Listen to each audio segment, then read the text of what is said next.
She'll fall over again in a minute. Oh, when she bites it, you see, she breaks it like that. Oh. That was a real charge.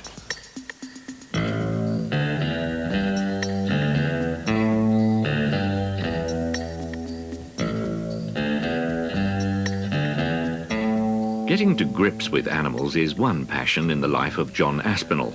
The other is the gambling that made that passion possible.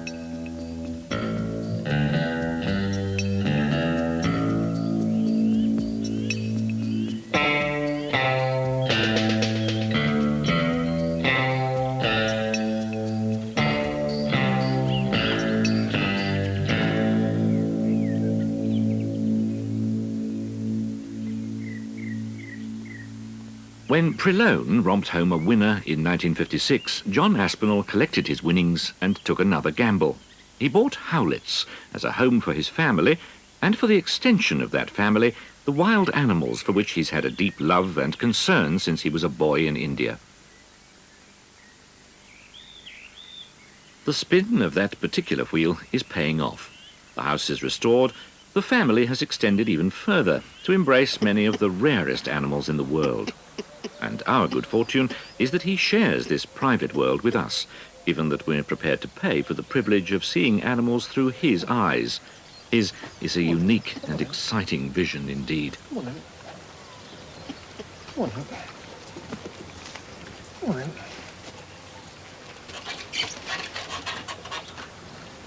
What have we got here?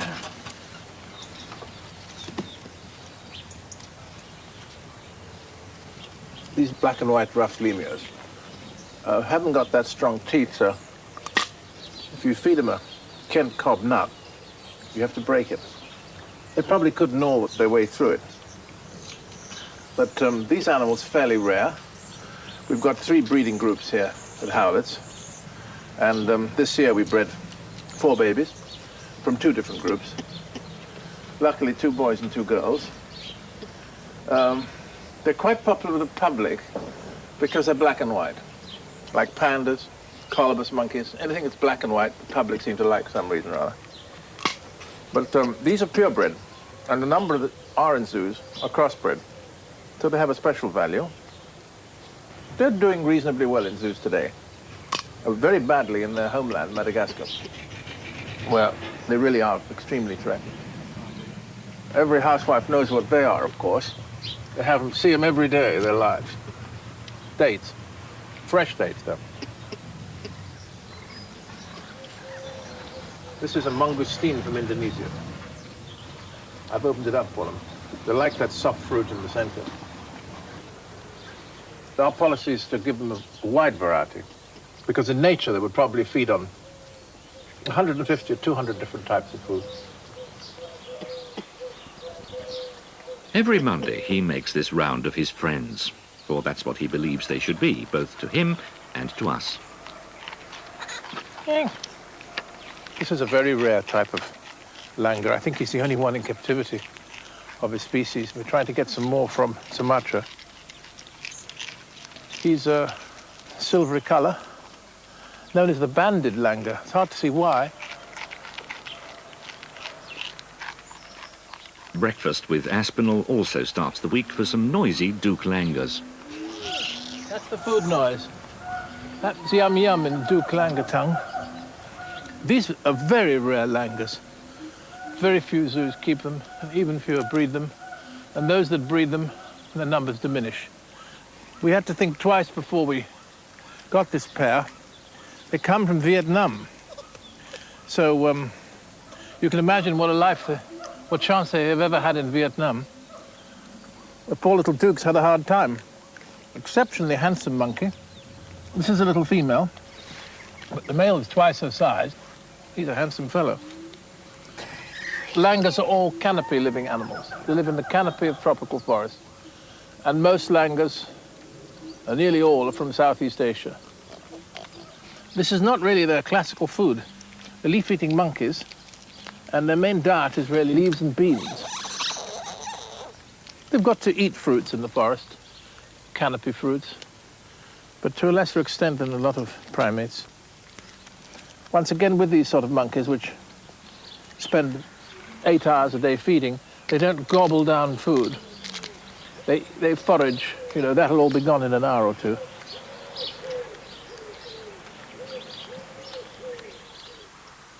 One of Henry VIII's admirals once owned howlets in the 15th century, when many of Aspinall's friends were unknown to European eyes. Then they were safe in distant wild forests. We had yet to become their enemy. No creature has been more misunderstood and misrepresented than our nearest relative, the gorilla. It's well known that human contact with them in the wild is possible, but it has to be on their terms. As part of the howlet's family of animals, that natural relationship has been developed beyond what would once have been believed possible. Coming in with the gorillas, like this is a tradition of howlets. It originated 28 years ago when I collected some orphans and formed a gorilla band. And Nkijo here was born here 12.5 years ago, and I've been playing with them all for all this time, and so I've just grown up with it. Out of the 34 gorillas in the colony, we can go in with 33. So only one has proved too rough and a bit unpredictable in terms of human play. The keepers here have got the same relationships that I have with them, really. They've all got, the keepers have their preferences and the gorillas have their preferences. It's like human relationships. They prefer some prefer them, some prefer me, I prefer others. And it's a very organic thing, it's just grown. Okay.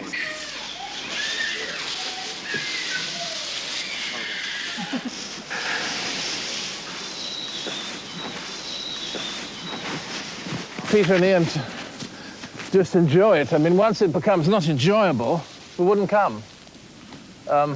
It's good fun, and it's a great excitement, and that's the main reason why we do it. I mean, like everything else in life, one does what one enjoys doing.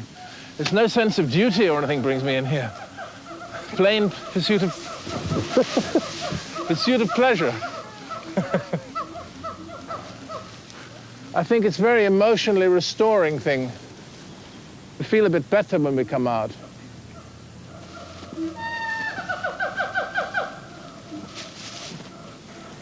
Very deep relationships do evolve with gorillas, just as profound as those between humans. It's part of the excitement, and it's the tradition here. It's the only zoo in the world that does this, by the way. Don't think that any other zoos go in for this, because they don't, but it evolved originally from my belief that they would remain reliable when adult. Nobody ever believed that 25 years ago, and it's only believed now, I think, because of what we do here.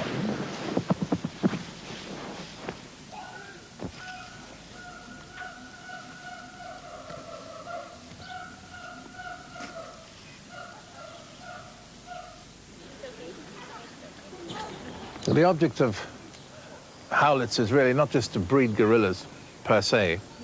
We've had 28 births and 25 have been successful. The object really is to try and form breeding groups, families, 3 or 4 of them, and then maybe 4 or 5 later on, in 5 or 6 years, when we build a gorilla enclosure in Port Lim, and return them to the wild, maybe in 8 to 10 years' time. That is return a whole family. The only possible way to do it would be to get a group that is integrated with a dominant male, 5 or 6 wives, 6 or 7 children, with the keepers attached to them, and then perhaps that whole group could be pioneers and return to some relatively safe wild place. Now, there's no other zoo that has that sort of thing in their sights at all. They probably think I'm mad to even think of it.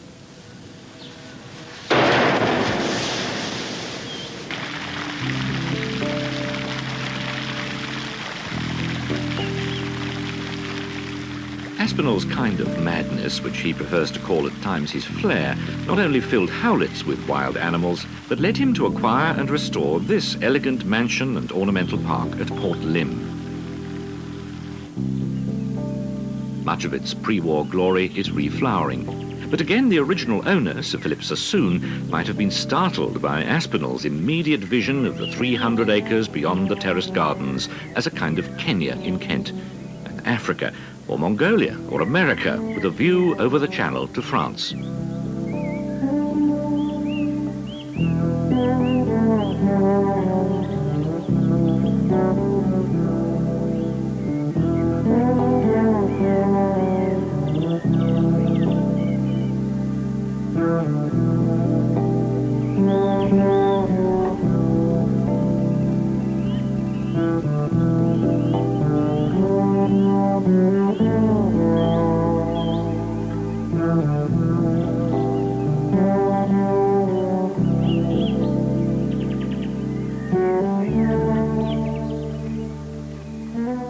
Naturally, the animals of India have their own share of this cosmopolitan piece of England. Water buffalo, axis deer, and barasingha roamed the forests and plains where Aspinall was a boy, and perhaps his eyes began to see them then, much as they feature in the mythical stories of Kipling, where the animals really are the friends of man.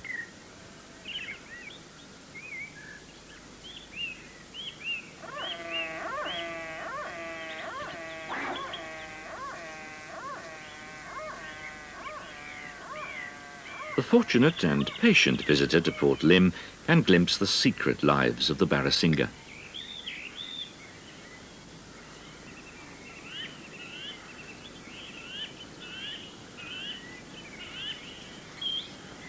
The stag tests his hinds to see if they're ready to mate. Aspinall takes pride in the fact that very many of his honoured guests, as he calls his animals, do breed here. During this period of the autumn rut, the stags can often be seen in the early mornings digging in the mud with their antlers. Just how important this throwing of mud onto their backs is, no one really knows. Those fighting for the privilege of mating have coats matted with dried mud. Among this herd of 28 barasingha, the competition to mate is keen.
The acquisition of Port Lim has lengthened the Monday trek, but it's all part of enjoying this extraordinary estate, which he sometimes refers to as the fruits of his days as an Oxford undergraduate, where he often skipped tutorials to play a profitable game of poker.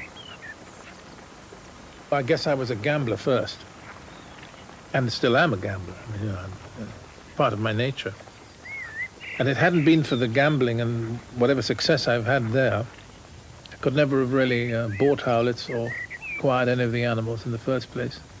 So this all really stems from the gift for gambling.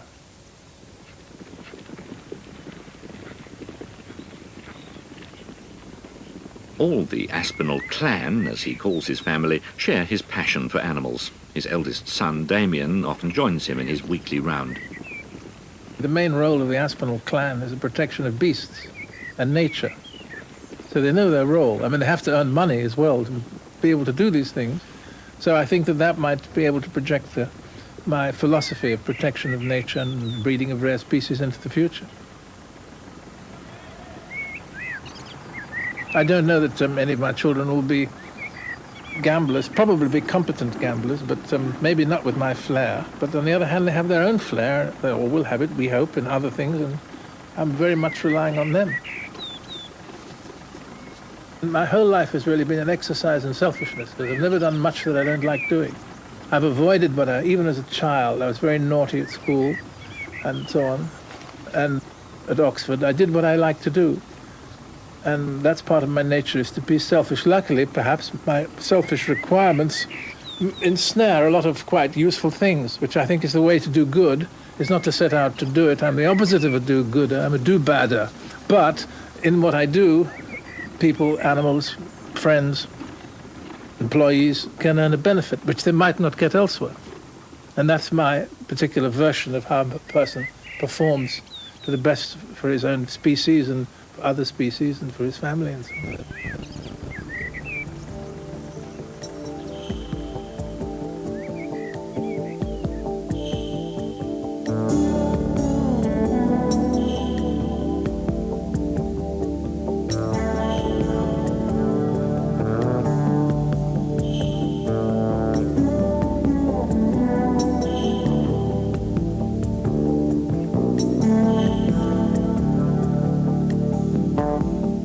Horses of Europe became extinct last century. But in 1878, in Mongolia, Colonel Przewalski, a Russian explorer, saw wild horses like these. But now they're to be found in a select few of the world's zoos, Port Lim among them. This is one of our smaller herds of wild horses. Przewalski's wild horse, the Mongolian wild horse, now extinct in the wild. The last one were killed about 20 years ago in the Altai steppes of Mongolia. Here we've got a colony altogether of 50, and I think it's the second largest in the world. There's one bigger one in Russia, a place called Aspinall in the Ukraine, 200 miles from Kiev. And we are prepared to supply the Russians now with 5 or 6 foals a year for rehabilitation. All domestic horses are one species, Equus caballus. Equus Przewalski is different. He's got an upright mane, a line down his back, usually white on the nose and beneath the eyes. Not always, but usually. Quite a wide color variation. And many of them have zebra-like stripes, the lower part of the leg. So they're the world's only genuine wild horses.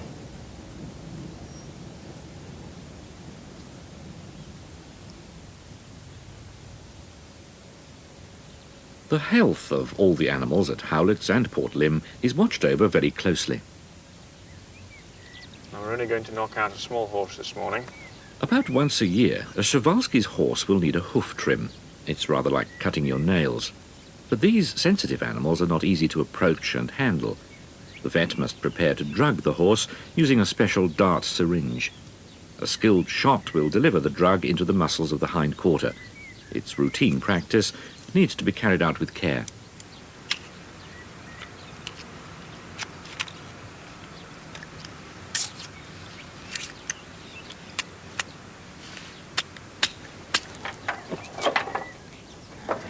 Right, I think, Chris, if we walk up a bit, Okay. cool them down, as they've seen there's a bit of chicanery. All right.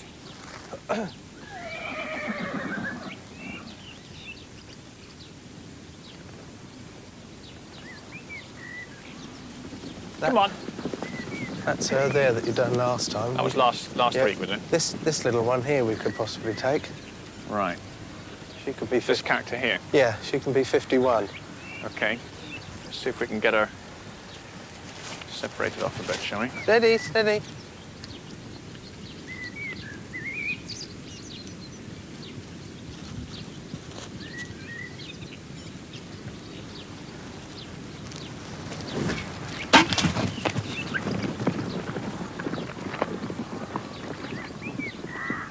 The herd's initial surprise will soon calm down.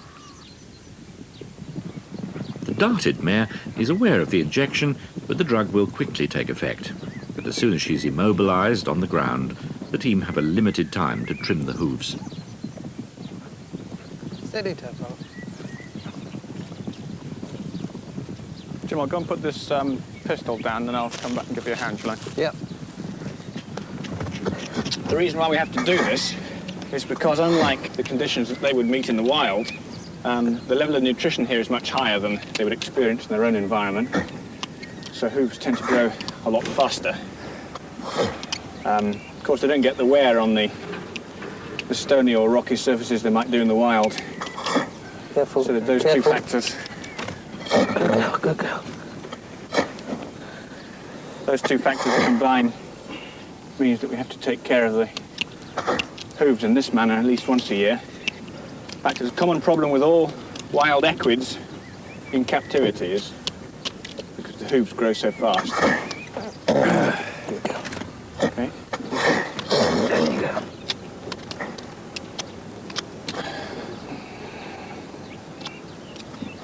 I'll be okay. One day, the rhinoceros could be as rare as the wild horses, the victim of the unmagical horn on its nose. In the wild, through ignorance and superstition, it's become the price on its head. Yeah. There's a good girl, yes. They're chocolate-eating rhinos, a very rare breed. They have a weekly treat. In fact, we get through about 35 bars a week of chocolate. The elephants and rhinos.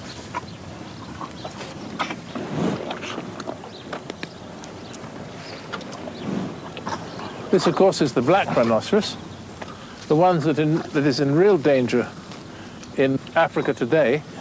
In 1970, experts reckon there were 65,000 in Africa. Now they reckon 3.5. So in the last 15 years, the numbers are declining dramatically. At least here, we've doubled their numbers from 3 to 6. These two mothers have both had calves, which are in the paddock over there. Doesn't sound very significant, but if we can continue that trend, we'll have a good number of these in 10 or 15 years, maybe 18 or 20. Aspinall hopes to increase the numbers of African hunting dogs as well. This is an amazing animal, the African hunting dog. For years, for 2 centuries, he was persecuted relentlessly by everybody, including game wardens. But recent studies have told us that the wild dog is absolutely essential in the general picture of African hoof stock, in that he disperses the genes. He relentlessly runs down herds, groups, and frightens them to such a degree they all disperse, and so genes get disseminated. Because herd animals tend to inbreed if unmolested. It's got enormous stamina. They can hunt an animal for 10 or 15 miles if necessary. From Africa, a short walk puts a visitor in India, among the giants of that subcontinent. And here, Aspinall is gambling again. This is a bull elephant, potentially dangerous.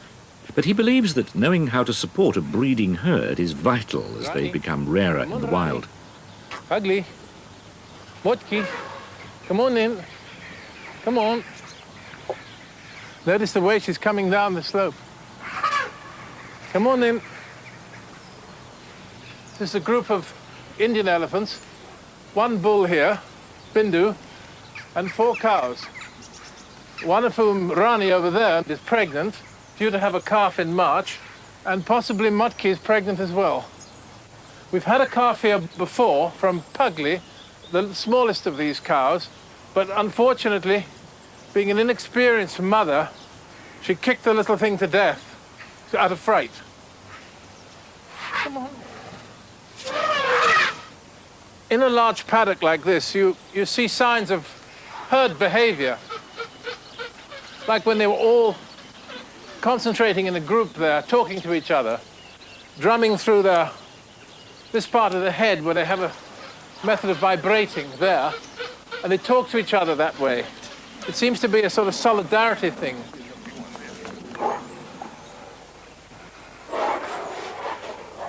If you tickle them under the chin, they sometimes do it. Come on then.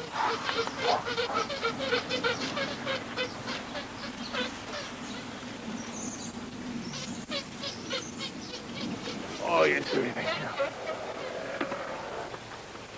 Or if they see you and they haven't seen you for a long time, they seem to be pleased, and then they make that strange vibrating noise. Oh, Ronnie. This bull, Bindu, is what the Indians call a muckner, a tuskless bull, but he's got a couple of pegs. It doesn't seem to give them any disadvantage. Even without tusks, this elephant did kill one of its keepers. But there's always a risk to be run by people who work and play with wild animals, though perhaps no greater than the dangers of everyday living elsewhere.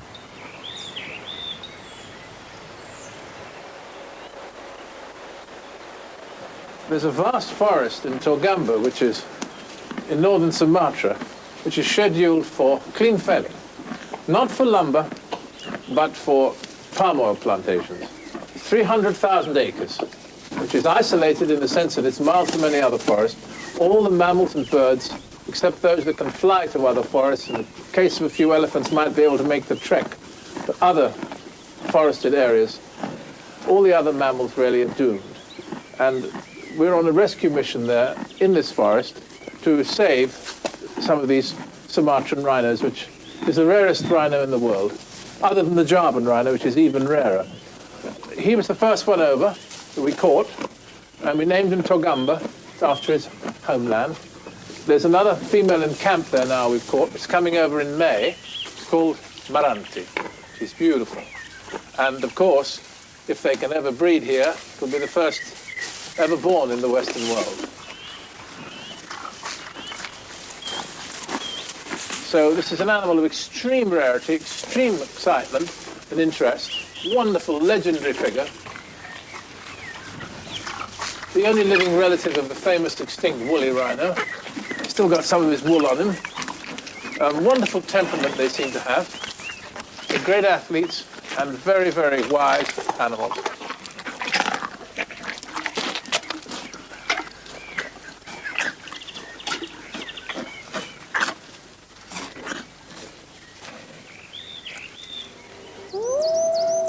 An animal that for centuries we've been taught to fear, but which, as far as we know, has never attacked a human being unless cornered or provoked, is the Canadian timber wolf.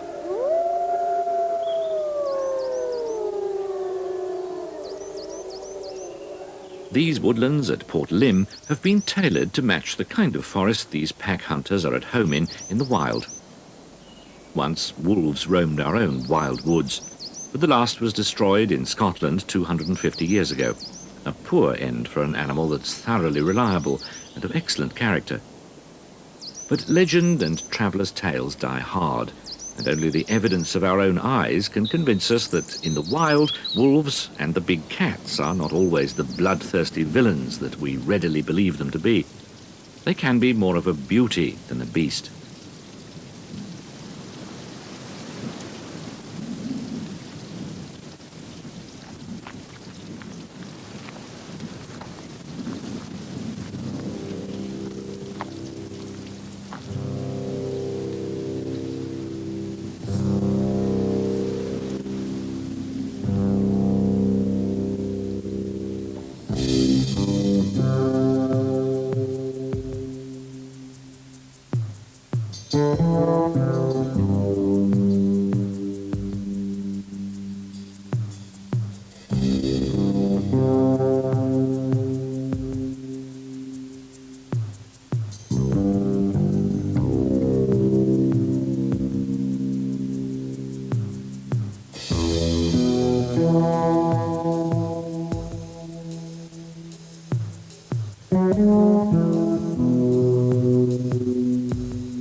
Oh, what have you found there, eh?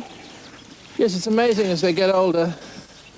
They seem to understand that we can't really take the very heaviest play. And that applies to most so-called dangerous animals, that they understand human frailty and act accordingly with incredible restraint. 1 in 12 tigers prove to be unreliable in terms of human interaction. Morning.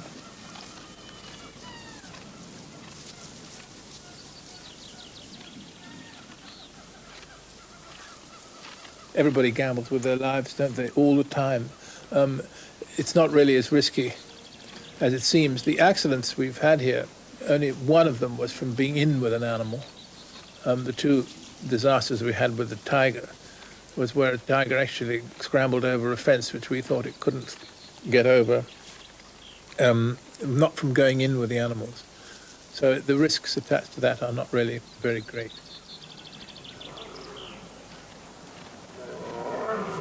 Most zoos just get rid of tigers when they become old, like him.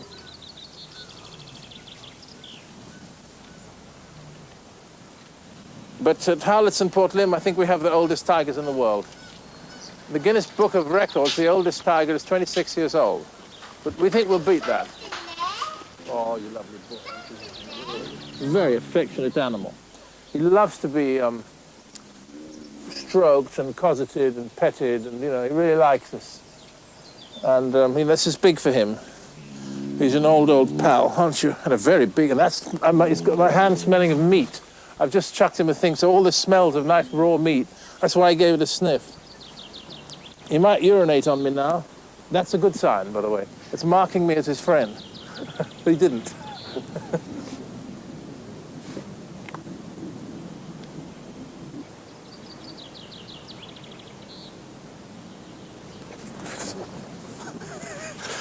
Whew, you can see what I mean.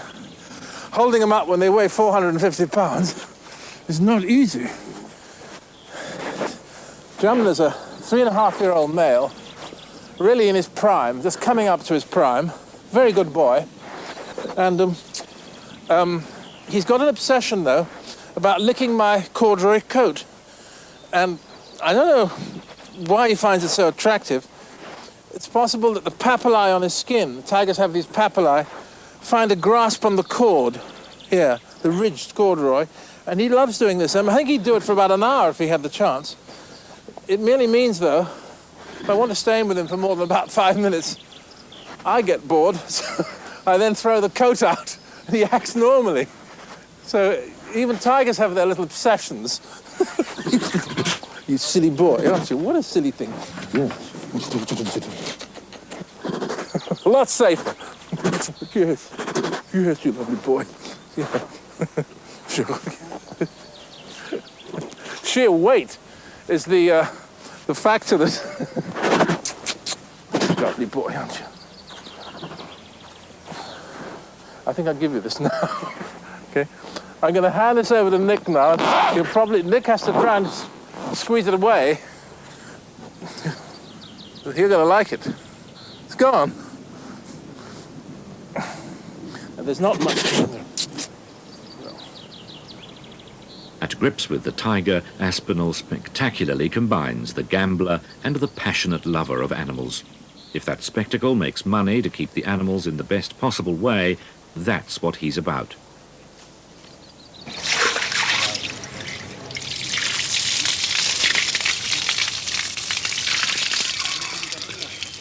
This elephant's natural playfulness, with an element of mischief, could be said to reflect the attitude of the man who gave it a home. Go on, then. Go on. But these are African elephants, and they're not here just for the fun. The original input of elephants here all came from calves that were saved from culling exercises. When they culled, massacred whole herds in Zimbabwe and South Africa, these are the little calves, all of them, everyone here except the ones born here, was saved from culling. And so at least this lot might grow up and breed and form a proper herd to replace some of the hideous culling of elephants that goes on in Africa.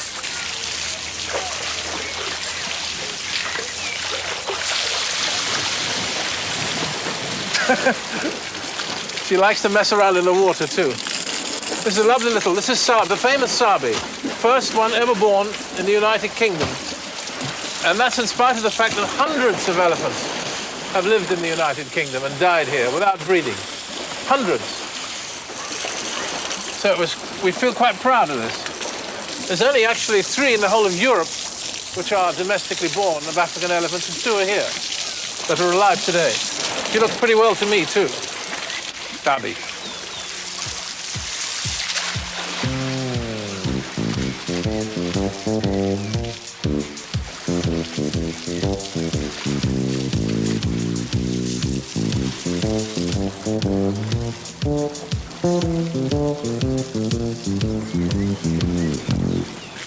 That's the mother Massa with her daughter on either side, little Twana here, look, who's resting on her cousin Shibi. Full sisters there, the mother in the middle. Nice little family group. 4 girls. Go on then. This is, oh, Sorby. Sorby. Tug of war with an elephant's no good. Massa. Hey, you naughty one. No, the elephant's too strong. There it goes. That's Well, a regular occurrence. At least I fixed it properly Yes. this time. Sabi is the hose thief. She likes to steal the hose.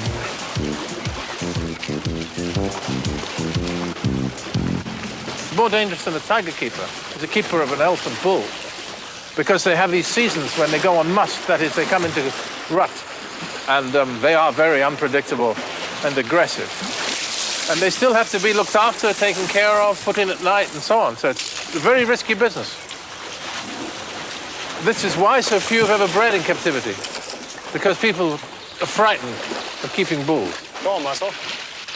Somewhere in his wry expression, John Aspinall is challenging our instincts. He knows that we enjoy the frisson of being afraid. Then he thrills us by dispelling our fear and giving us a new vision of the animals he's passionate to protect. And he'll gamble that you'll buy an ice cream as well as his message.